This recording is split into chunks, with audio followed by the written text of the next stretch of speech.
Hi there. This analogy will explain how supranuclear control of horizontal gaze works, and how pathologies such as strokes and seizures can cause horizontal gaze deviation. Before we look at how strokes and seizures can cause gaze deviation, we will briefly review the horizontal gaze pathway. This analogy will build on the analogy used in the internuclear ophthalmoplegia Part 1 video that explains horizontal gaze nuclear and infranuclear pathways. A quick recap of that analogy will be given in this video, but if you'd like a more in-depth understanding of the horizontal gaze pathway mechanism, feel free to watch the first half of the internuclear ophthalmoplegia analogy video. A link will be given in the description.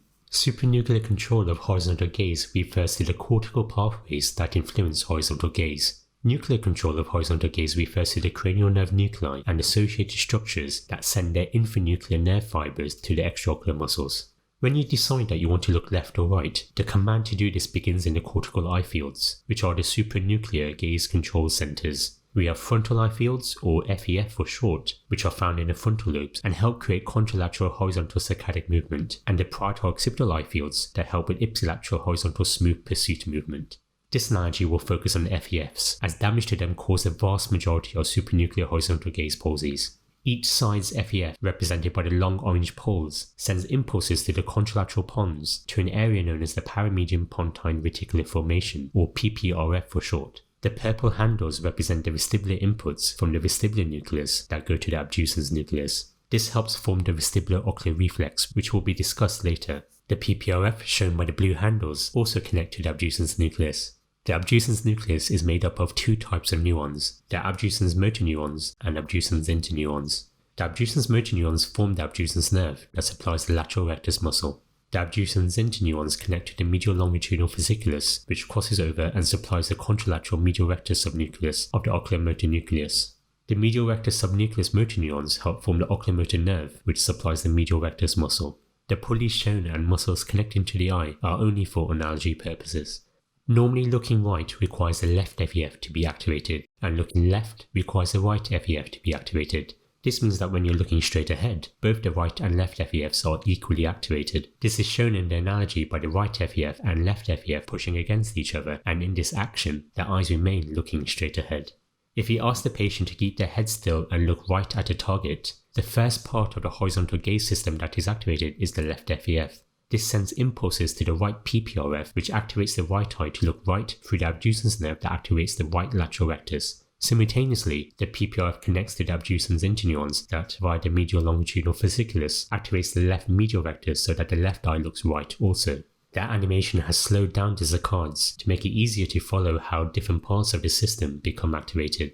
The analogy makes it easy to appreciate this right horizontal gaze movement by the left FEF orange pole pushing the right PPRF blue handle, which pulls the right green rope to make the right eye look right, and at the same time pulls the thicker grey rope and left red rope to pull the left eye also to the right. If asked to look to the left, the same thing happens in the mirror image, where the right FEF activates the left PPRF. In short, the side that the PPRF is activated is the side that gaze will be directed to. The FEF is supplied by the middle cerebral artery, or MCA for short, which is a common cerebral artery where hemorrhagic and ischemic strokes can occur. If the right MCA is involved, the right FEF will be damaged. This is shown by the scissors cutting the right orange pole. This means that the right FEF can no longer push the eyes to look left. Because of this, the left FEF is unopposed and can push the eyes to look right. This means the eyes are looking towards the side of the lesion. When this happens, it is called right-way eyes, as the eyes look towards the lesion. With MCA strokes, you also get contralateral weakness, and so in a right MCA stroke, the eyes will look right, but the hemiparesis will be on the left. Very rarely, hemorrhagic hemispheric strokes can cause gaze deviation away from the lesion. This is known as wrong-way eyes. This means that the eyes will be looking away from the lesion, but towards the side of weakness. Why a hemorrhagic hemispheric lesion can cause wrong-way eyes is not yet fully understood.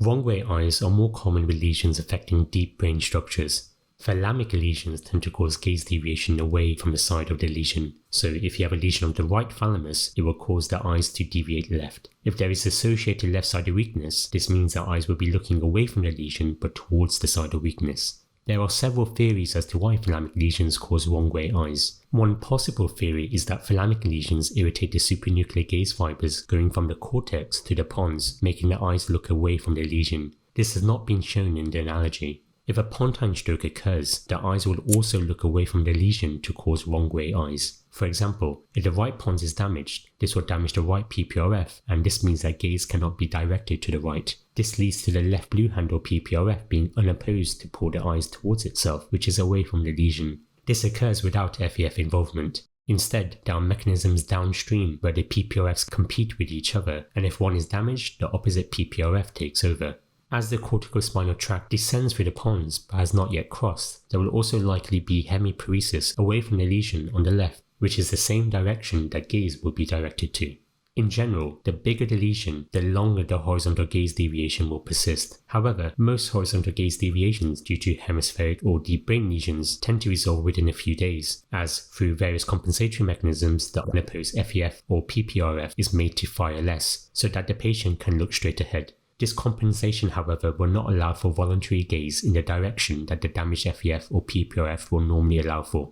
In summary, with destructive lesions such as strokes, hemispheric lesions typically cause gaze deviation towards the lesion, which is called right-way eyes. If there is associated hemiparesis, then the eyes will be looking away from it.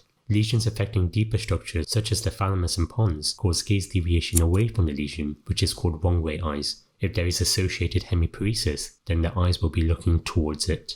Seizures involving the frontal lobe can cause gaze deviation to the opposite side of the lesion, which will be another instance of wrong-way eyes. This is represented by the lightning bolt seizure overstimulating the right FEF orange pole, making it continually push the left PPRF so that the eyes look left and away from the seizure focus. This may also be accompanied by head turning away from the discharging frontal lobe due to activation of the ipsilateral sternocleidomastoid. This is known as a frontal adversive seizure. There may also be associated limb shaking on the opposite side of the seizure focus. This limb shaking may appear to spread from one part of the limb and march along, usually proximally, to another part of the limb. This spreading is known as a Jacksonian march.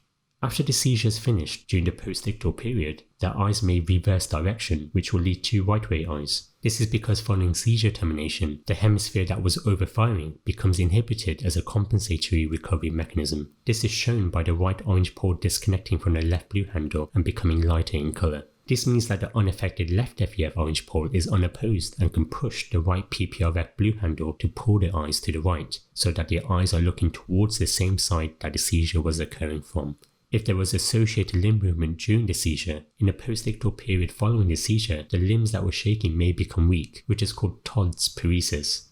To differentiate between a supranuclear horizontal gaze palsy versus a nuclear horizontal gaze palsy, the horizontal vestibulo-ocular reflex, or horizontal VOR for short, is a useful maneuver to perform. To test this normally, you hold either side of the person's head with your hands and ask them to focus on your nose. If you turn their head right, their eyes will reflexively move leftward, but to the view of you as the examiner, their eyes will appear to stay in the same place. This is seen by the left purple handle being pulled at the same time their head is being moved to the right, but the black pupil stays in the same place. Their eyes always move opposite to the direction of head movement, so that you can continually fixate on an object even when your head is moving. If the head is now turned to the left, their eyes reflexively move rightward so that they can continue to focus on the examiner's nose. The horizontal VOR works by the vestibular nuclei sending inputs directly to the abducens nucleus. Because of this, the FEFs do not play a role in the VOR. By testing the horizontal VOR, you're checking if the abducens nucleus and associated horizontal gaze intranuclear pathways are intact or not. Let's imagine someone with a right hemispheric stroke, which causes right gaze deviation due to the unopposed action of the left FEF. Over time, through various compensatory mechanisms, the left FEF fires less so that the eyes can look straight ahead. When you test the VOR, you effectively remove FEF and PPRF from the equation, as the vestibular nucleus is able to activate the abducens nucleus without needing either of these structures. As mentioned previously, if you ask a right hemispheric stroke patient to look to the left, they will not be able to. However, if you check the horizontal VOR, the eyes will reflexively be able to look left, as shown by the left purple handle pulling the eyes to the left when the head is turned to the right. If someone has a right Pontine lesion damaging the right abducens nucleus, this will cause wrong-way eyes due to the unopposed action of the left PPRF. Over time, through various compensatory mechanisms, the left PPRF fires less so that the eyes can look straight ahead. Note that the lesion has removed the right blue and purple handles. If you ask this patient to look to the right, they will not be able to.